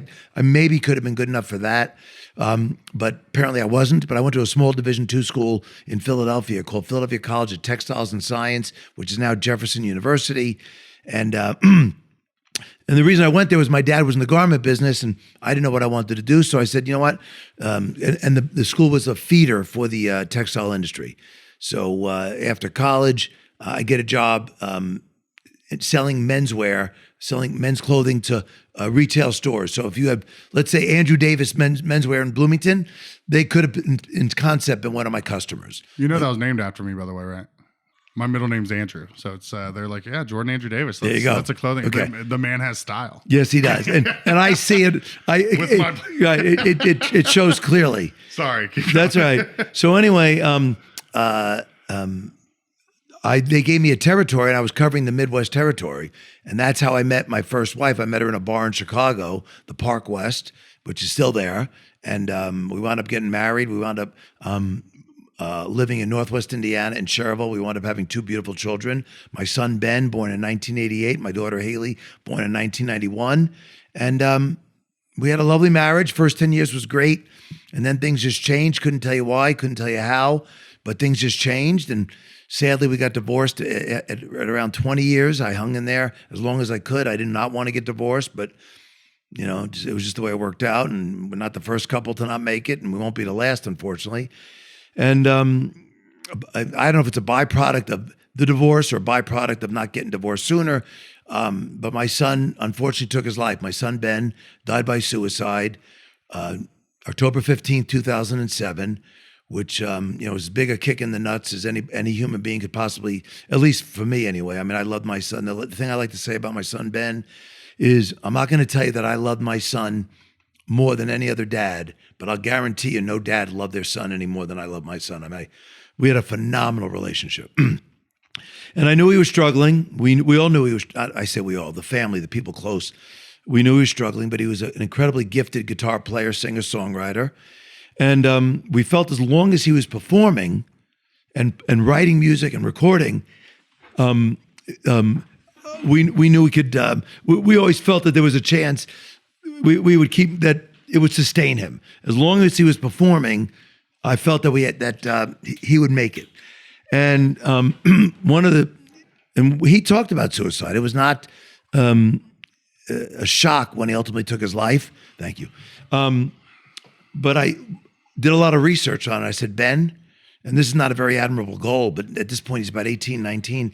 I said, Ben, my goal for you is to make it to age 25. Because I read statistically, if you can get them to age 25, if they have depression, bipolar, the odds of taking their lives go way down. And so that's not a real admirable goal for a dad to get his son to 25, but that was a conversation I had with him. And unfortunately, we didn't make it. He took his life, he was 19 and a half. And what's crazy, always trying to look at the positive things, the positive side of things. I almost feel lucky because I've met a lot of other people who've lost their kids. And what my son left us is this incredible asset, this asset of his music. And I'm going to tell you, and I've told the story to many people, and I've had a response when I tell people that my son was off the charts gifted. If they listen to his music, and I hope your audience, maybe we could even put a link to his music on, if the ones who get back to me say, Ed, I got to tell you, when you were telling me the story, my thought was, all right, well, it's a sad story that dad lost his son, but you know, the music, how good could it be? But holy cow, was that kid gifted. And so he left us 11 songs, and over the years, I've had incredible near misses where I thought that at one point I met John Mellencamp, and I thought he was going to take Ben's music and bring it back into the studio. I've had conversations with the Zac Brown Band. I've had conversations with Crosby, Stills, and Nash at the time. I mean, this has been in my pocket at all times, that I have this burning desire to do something productive with his music. And oh, by the way, I'm not looking to make a penny on it. Right now, his music is available on all streaming services, Apple, Amazon, and Spotify. And as you may or may not know, anytime you listen to a song, somebody gets like an eighth of a penny every time a song is played. And so I've partnered with an organization called Centerstone. They're a not-for-profit. They're a mental health organization. So every penny, if any money is made by people listening to his music, and he does have a couple of thousand followers that people share his music, which is incredibly heartwarming to me to know that people are still listening to his music. But that's my dream. I mean, that is something that burns inside me. And in fact, I finally made the big step. There is some signage about it at BuffaLouie's. I just worked with a local graphic designer, and we're going to have a piece inside of Gable's Bagels that's going to be very prominent. Hopefully it'll be up by the weekend. It's not going to block any of your vision, but as you walk up to the counter, there's going to be a little story, and there's going to be the QR code, and it's just going to be, it says, you know, if you would just listen to the music, it doesn't cost you a penny, and you know, a couple of shekels go to a not-for-profit. So it's something that burns inside me. I'm always looking to do something more productive. I once had a young lady who lives in the community here who writes musicals, and she said to me, Ed, what your son left you and left us is a musical. She said, I write musicals for a living. The hardest part of a musical is getting good music. She said, and when she said that, and now I've listened to my son's music over and over again, and she's right. If you listen to all 11 songs, a lot of times, if you get an album, I'm old enough to remember buying albums, the songs might not be related, but all of my son's songs are related. There's a very common theme, and it's not feeling good, let's go out and get laid. He's singing from the heart. He bore his soul. I used to say, Ben, your music is like open heart surgery. You've got to lighten it up for your audience. And to his credit, you know, every parent wants to raise a kid who sticks by their values and, you know, not in a, you know, F you kind of way, but dad. So I said, and my son was he was not an in-your-face kind of kid at all. I said, Ben, you know, you really got to lighten it up on some of these songs. He's like, Dad, they're my songs. I mean, that was almost his response. It wasn't like, F you, I'll do what I want. It was like, Dad, they're my songs. And I'm like, you know what? Good for you. I support that. And so that's my dream, and that's my burning desire to still do something more productive with his music. One of the highlights, Berklee School of Music out in Boston. I don't know if you're familiar, but if like we have Jacobs School of Music here. Well, Berklee School of Music flew me out. They have a gorgeous studio where if you want to be a professional studio musician, and these kids are the gifted of the gifted. I'm talking about guitar players, drummers, lead singers, rockers, etc. And they took one of my son's songs, the song Big Man, and gave it new life and brought it into the studio. And the funny story about that, I've always promised to myself, I won't be a stage mother. So like I'm open to anything. And so the guy who was the production manager, as he's when we're first in the studio, he says, Ed, your son's song Big Man is, let's say, at 115 beats per minute. You know, they have the pentameter. He said, I want to crank this thing up to about 175. And I'm thinking to myself, I'd want it to be as original as possible, but sure, Marty, whatever you want to do. And then like 2 hours later, he says, Ed, I want to put in some backup singers to this song. Oh, first he says, you know what? I don't like his intro. I think, he says, I want, his intro is too long before he comes in and punches you. I want to cut out like the 2 stanzas on the intro. Marty, you're making a mistake. Sure, that's a great idea. Then he says, I want to get backup singers in the song. And I'm thinking, my God, this is a terrible idea. I love it. Well, he was right on all accounts. And so my point is they took one of my son's songs, Big Man, and gave it new life. And it's all out there on the website, and you can listen to it. And to me, it's a love story. It's a love story between me and my son. I'm extremely proud of him. And if nothing else, the fact that I keep trying, it also gives me a reason to talk about my son. And it's not like, well, here comes Ed. He's going to talk about his son who's been dead for, my God, at this point, it's almost 16 years. But when it's appropriate, I do talk about him. And, I wish I could change it. I can't. But I'm very fortunate. As I like to say, on June 5th, 1988, when my son was born, if the doctors say, here's the deal, you're going to love this kid, but you're going to lose him at 19 and a half, would I take the deal? Every time. Every time. So I'm just grateful for what I had. And, he had a younger sister, Haley, who's 31. I always thought it was tougher for her to be the younger sister of a sibling. That's a brutal hand to play. She's in high school. Everyone knows, there's the girl whose brother just killed himself. I mean, that's a tough hand to play.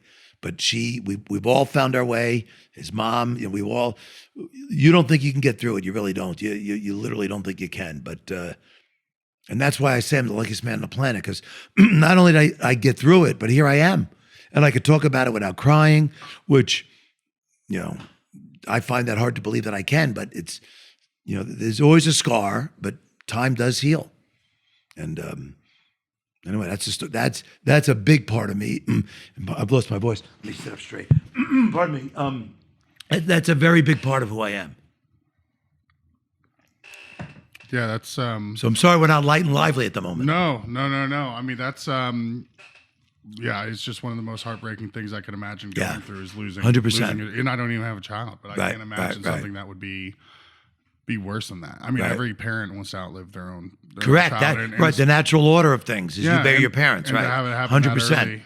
But 100%. it is really incredible what you have been able to do, that he left something that you've been able to Thank God. and share. And Amen. We'll definitely link to that. And then is it Ben Schwartzman? Yeah. Okay. And that's okay. And that's on Spotify. And now the and Big Man remake, is that I know you said it's on the way. It may or may not be. I can get it to you if you want to hear it. Yeah. Share with your listeners. Absolutely. Yeah. What's funny about that, I'm thinking about things I haven't thought about in years.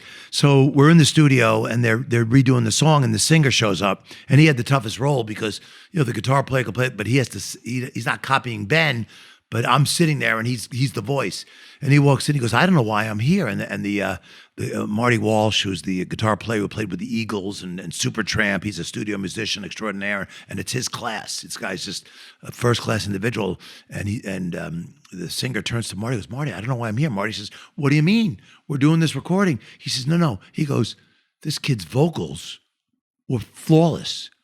Why do I got to redo them? Just take his vocals and lay them on top.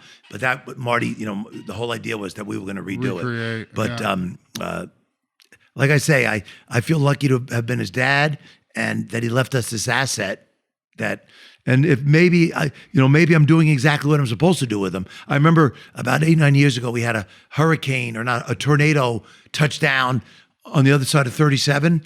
And my wife and I, and at that time we only had my daughter, Avery. Oh, by the way, the footnote to the story is I got married again, and I have a daughter. And then somehow, through a miracle, I have another son. I have an 8-year-old son named Elliot, which the whole thing, like I said, I'm the luckiest man on the planet. But I remember we were in the basement of our house, and there was a tornado, and I'm thinking to myself, okay, if I die tonight, will I have any regrets? And the only thing I could think of was that I had not gotten to the finish line with Ben's music. And even to this day, if I pass today, that would be my only regret. But maybe I have done what I'm supposed to do, because it's out there on the internet and it's going to be there forever. So anyway. Yeah, that's keep going, man. That's Amen. I'm excited to check it out. And you gotta, Thank you.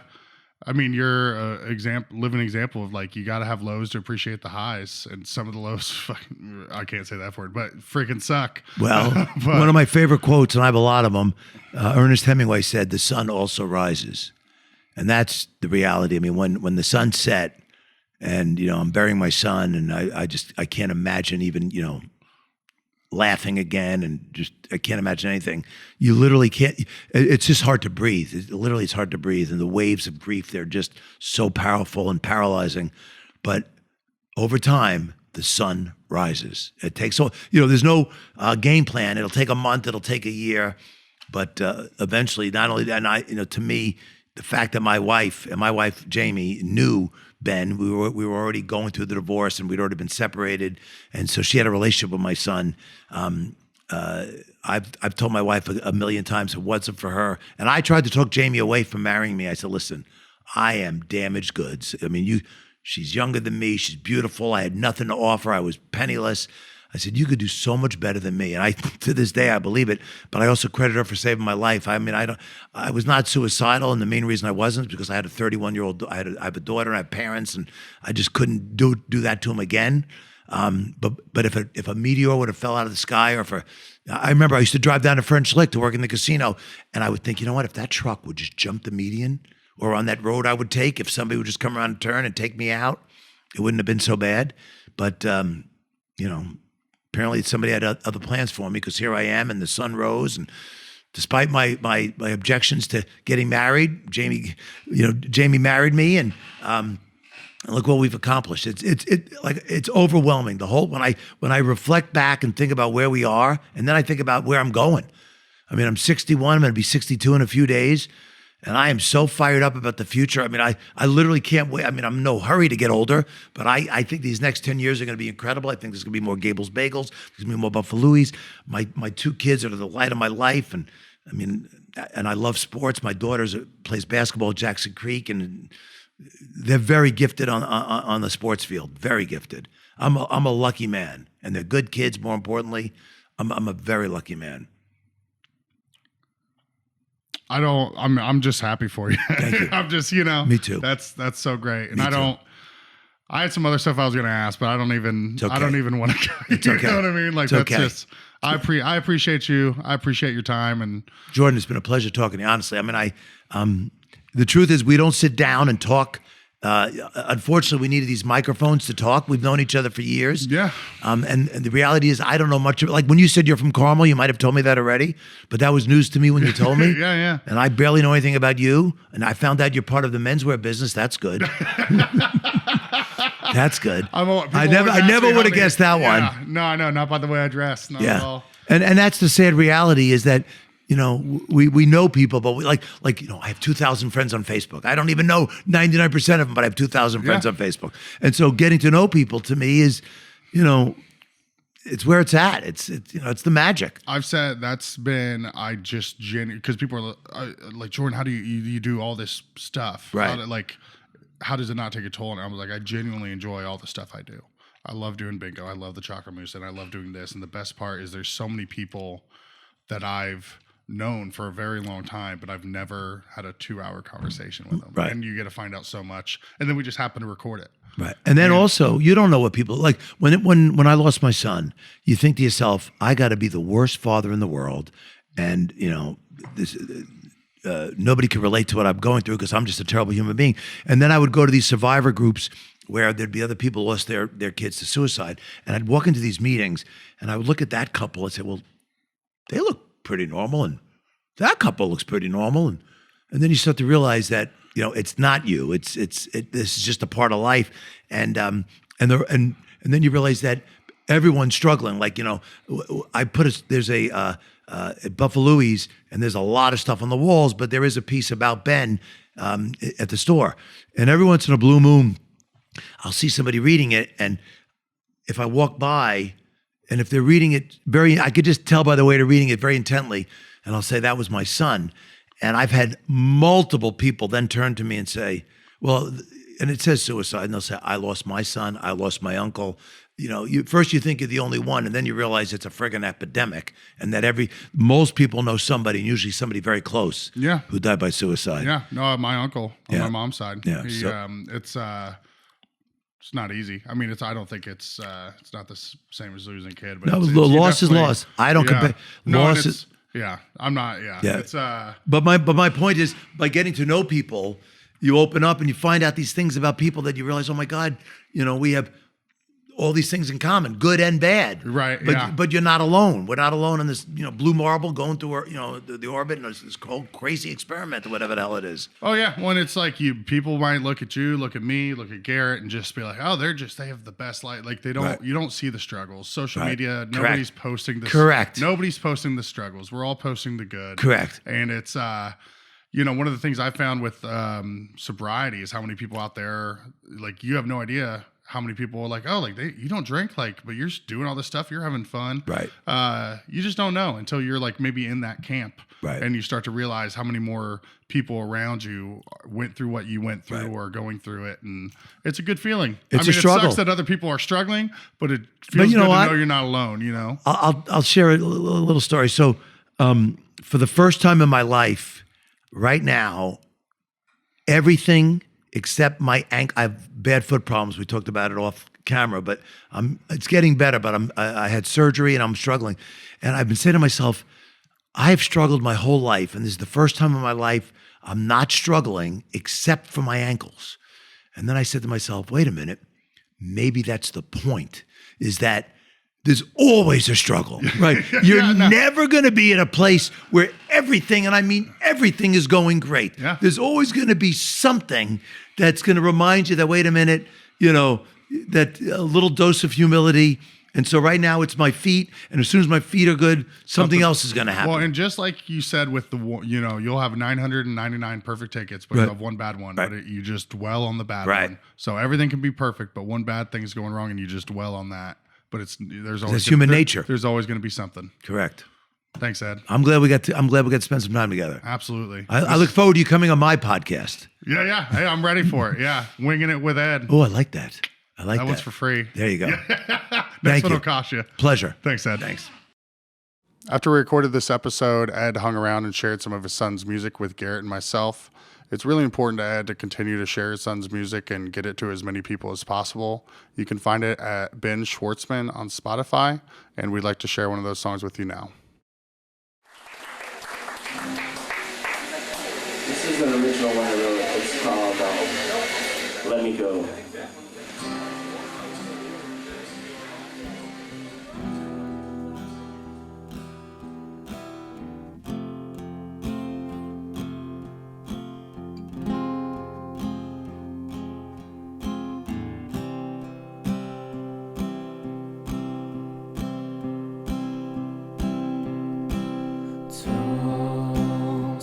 Soft breathing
just to live, well, I am living just to die.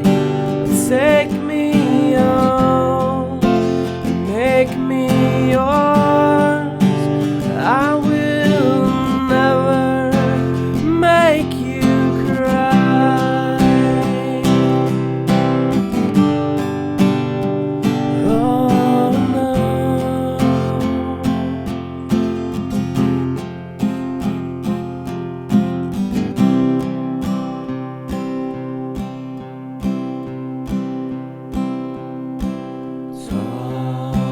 Soft breathing, let me go. Thank you. Wow. This episode of the No Dishes podcast was recorded, edited, and produced by Garrett Portinga of Green Hat Media in beautiful downtown Bloomington, Indiana. No Dishes Media. No Dishes Media.